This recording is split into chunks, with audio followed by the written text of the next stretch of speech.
Yeah. Yeah. It's really not what it seems to be, man. Let me tell you, man.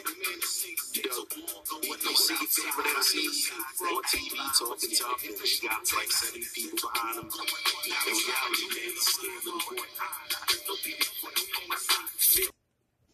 Gold Squad TV. All right, man. This video, I'm going in on Scal. Brian Scalabrine. For a lot of you guys that are Celtics fans or New Jersey Nets fans or Chicago Bulls fans, the man they call the White Mamba. I want to fully explain myself in this before I go in on him. There was a point in time where I liked Scal. There was a point in time that I used to like Scal. As a player, I think his New Jersey Nets days were pretty underrated. Was he great? No. But he had some good moments with them. Didn't have many moments with the Celtics. He was the guy, the running joke every time when we won the Celtics, won the title that year in 08. He was kind of like the running joke, as if like he really put in all the work when he obviously didn't. And he kind of like ran with that, which kind of made the joke not funny anymore. Long story short, though, his career ends in Chicago, home to White Mamba, all jokes, because he wore number 24 in Chicago. We all know number 24 was Kobe. So, now let me explain to you what kind of player he was before I get into my tirade. Brian Scalabrine was a spot-up shooter.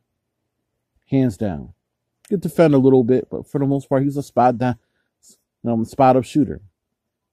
How you have one or two dunks a year, maybe. And he's, depending on what year it was. He's a three-point shooter.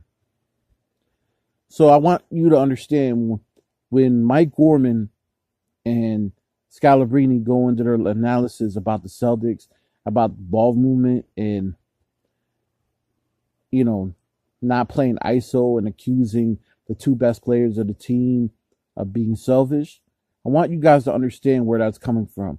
I don't think that's Mike Gorman saying that. He said what he said, but I think he was highly misguided.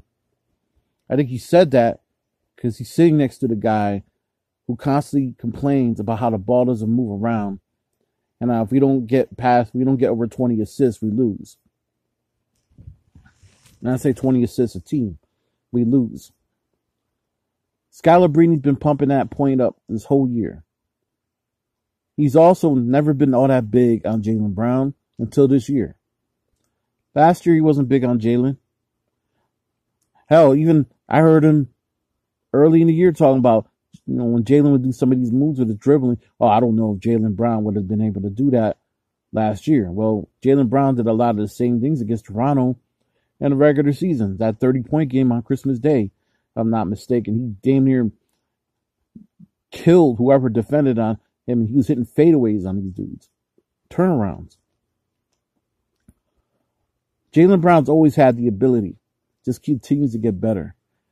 I'm not going to go on a let's defend the 2 stars thing here. I just want to say this. Why are we listening to Brian Scalabrine when it comes to basketball terms? This man doesn't know what he's talking about. He doesn't know what he's talking about. He'll even openly admit to you that he doesn't watch any games except Celtics games. There's teams that come in and he'll sit there and make some sly remark about a player that he's not too big on, and the dude will go ahead and kill us for 25. There'd be a dude that's like a bench warmer. You over here making fun of him, like almost like the kind of sense where you're throwing chips at the dude and acting like he's no good. And then the dude goes and tortures the Celtics every single time. You're giving dude bulletin board material. He says some really messed up things about Zach Collins in Portland, or he says some bad things about Frank Kaminsky, who's having a career year in Phoenix and had a decent year last year. This says a lot of dumb things.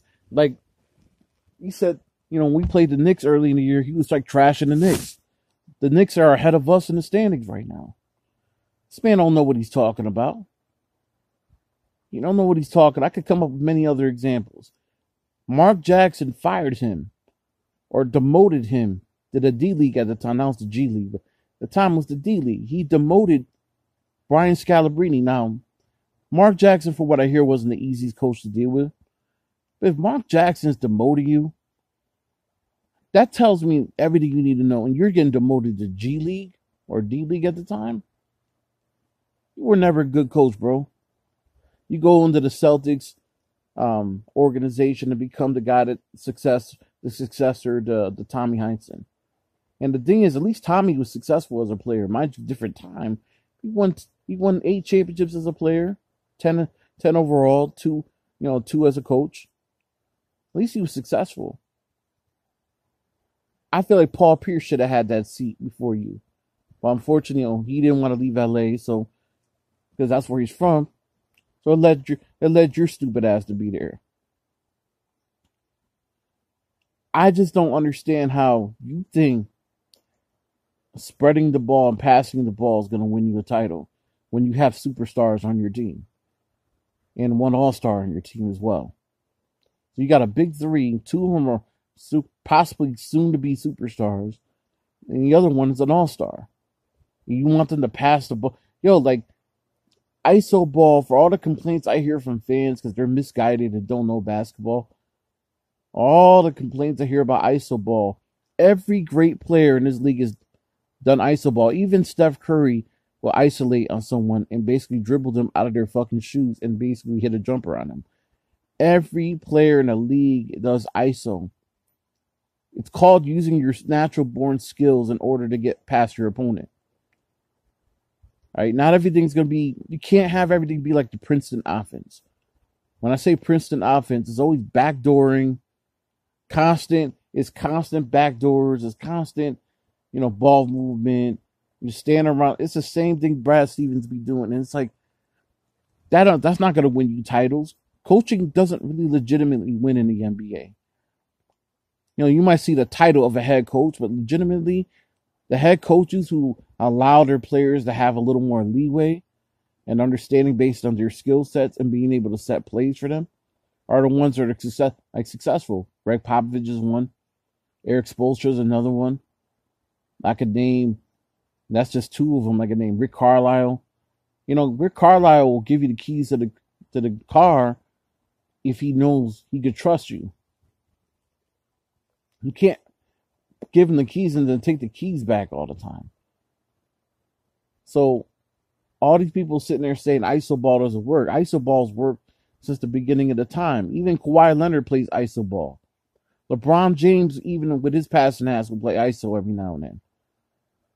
You don't believe me? Watch his Cleveland days. His early Cleveland days. You tell me he didn't play ISO. Every player plays ISO. It's part of them having a skill. You analytic me all you want, but it's just the reality. That said, I'm just keeping it a beam with you guys. Scalabrine knows nothing about what he's saying. He's just a talking head. He's there for entertainment. Don't take what he has to say seriously. You don't believe me? Do your research on him. Do your research on him. He's not anyone to be. Just watch how he reports on a game.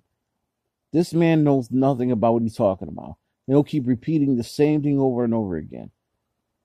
The difference between him and Tommy is that Tommy used to be a coach. So Tommy, when he would analyze, putting all his biases aside, he would talk about strategies to use. To where I feel like Scal just kind of like does what all the rest of the league does, which is just, pass the ball. You got to pass the ball. You got to get the ball rolling. Not to mention our bench is thin. So to expect Tatum and Brown to pass the ball when they're down 30, and it's not even their fault. The team's just not playing. The team is not playing like a team, and it's not them. Can't blame those two. Right? Sometimes you just miss buckets. Anyway, I guess the moral of this video is take what